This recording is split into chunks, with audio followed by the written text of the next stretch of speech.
肺气虚、咳嗽、喘，中医应对有妙招，早干预，早调理。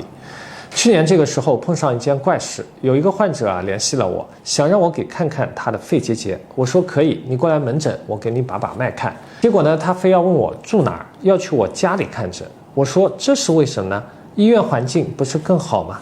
他回答说，要是去医院，你肯定要我做检查，我已经做够检查了，不想再做了。细问之下，我才得知，就为了几毫米大小的肺结节，他已经跑了好几家医院，每去到一家医院就做一遍各种的检查，又是抽血又是拍片，多花了钱又浪费了精力，病还没看好。